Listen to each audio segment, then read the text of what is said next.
At my wedding, there were about 400 people, of which I knew 12. Really, I swear. Talk about word of mouth. And so they started with some salsa music. And at the time, you know, I'm not like really a big dancer, and I'm kind of clumsy actually. But for one of our first dances with my wife and I, who's a very good dancer, went out there and I was horrible. You know, and then I said, who cares? Let me just go for it. And I just started moving my hips. And it turns out all of it, the big difference between Hispanic and non-Hispanic sort of dancing is vertical versus horizontal. That's it. It's big motion versus small.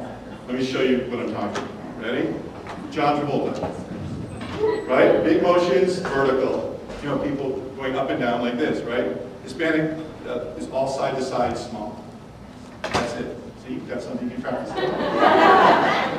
I became a board member of this firm, and I'm very excited. Does anyone watch, actually I can't talk about that, but it's a big show on NBC about fat.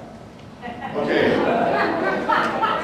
So who exactly is Hispanic here? It's not a race, it's not a single nationality, nor is it a religion. They may not be sort of ethnically Hispanic. When they came, they didn't know they were Hispanic, and all of a sudden they're labeled that way. You know, I'm from Mexico, or I'm from Argentina, or I'm from Chile. Brazilians are actually Portuguese, so they're not even Spanish anyways. That's another whole conversation. So don't even try to read this. The point is, this is the definition from the census. Don't even try to read it. But this is what they're saying now, after decades and decades, starting I guess with 1960, the first census, trying to figure out what it is. And there's not even any clear definition. So you can be Hispanic, you can be Latino, you can be anything else that you see here. Right? So no one knows. So what does it actually mean? Well, the way you figure stuff out about the Hispanic market is by going beneath the surface.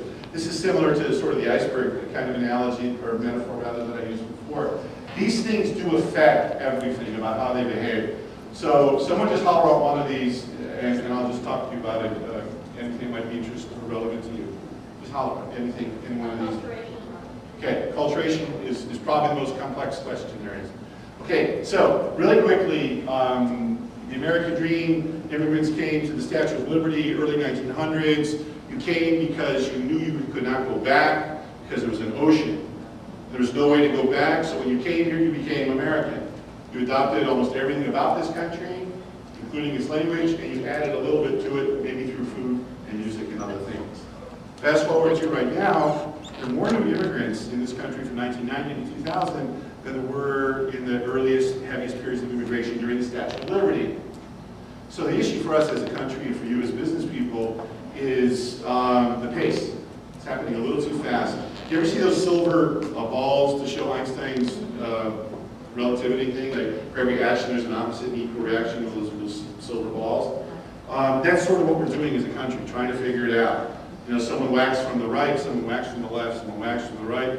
You know, and the difference is, and why it's particularly unsettling right now as a country, is because it's happening so fast. So we're getting big whacks from both sides. And the people in the middle who are really just, you know, as American as anyone, want the same things. They want a house, they want to buy a car, they want a college education. Same things anyone else, wants, are the ones receiving the pressure from sort of both sides. So it's, I won't go a lot more into that right now. So acculturation means essentially that instead of melting into America, we're looking at kind of mainstream America and making it wider, so that people are holding on to their own identities and enhancing what the country is and can be. And so there's actually a reverse sort of assimilation happening now, where many people who for example, decided to change their name away from a Latino sounding name, or Charlie Sheen is an example. His name is Emilio Estevez. And there are many other examples of that in popular culture and life, are actually going back to their roots because they can.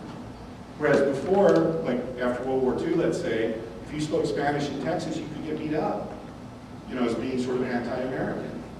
And so Hispanics in that area became, very, very English dominant. They, for a while, lost a lot of their cultural roots. which is fine too. And by the way, none of this is judgmental. It just sort of is. It doesn't mean it's good or bad. It's just what seems to be happening. So here's something that would affect you at the retail level at State Farm. These are just a set of values of how people act and what they care about. Anglos, I mentioned earlier, are very individualistic. Hispanics are much more oriented towards a group. So if you think about trying to sell a financial product, you're not going to be dealing with one person more often than not. You're going to be dealing with a couple, and maybe even a couple generations at the retail level when they come to your shop. A Hispanic woman is kept waiting 3 times longer than an Anglo man for the first point of contact at a car dealer when buying a new car. A black woman paid the opening sticker price, the opening offer from a car salesman to a black woman is 17% higher than a white man. 17%. When you walk, you know they have stickers on the cars? You say, okay, well I want to make a deal that's 70% higher. You know, to me, it's not profitable to do that. That's all. Setting aside any sociological sort of judgment or what it means to be nice or fair, it's just not smart because you're leaving money on the table. Anglos are fine with change. Hispanics like their roots. Again, making a very general statement. There's tradition. My wife, we have Sabbath dinner every Friday night. And I'm Jewish, but her maiden name is Shalom. Anyone know that word, Shalom? It's a big Jewish word, trust me. It means like everything. And so I never had Sabbath. I just wasn't religious. I wasn't bar mitzvah. And I got bar mitzvah when I was 28 because she paid me. And I wanted to get that to set. You get really good gifts. So now this whole idea of direct and indirect, let's just look at that one for just a second as it pertains to doing business with Hispanics. Anglos, again, making a big general statement, are very direct. Okay, here, our meeting starts at 8 o'clock. I want to do this. What are you going to do? Let's get down to business. Transaction, you're done. Latinos, Hispanics are not that way. It's much more indirect and much more circular.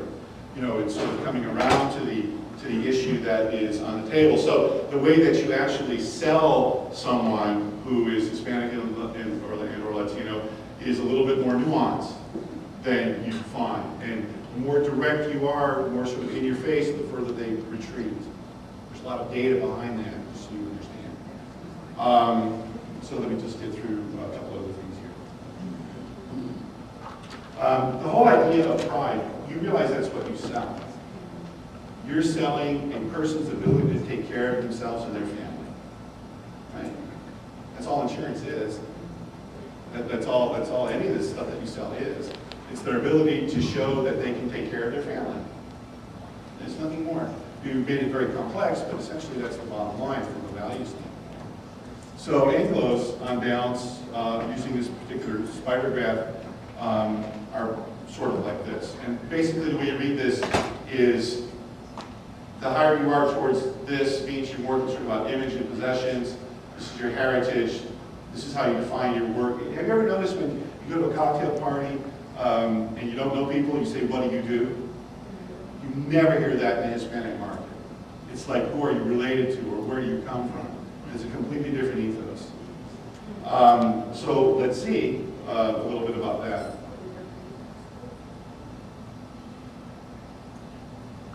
That's Hispanics.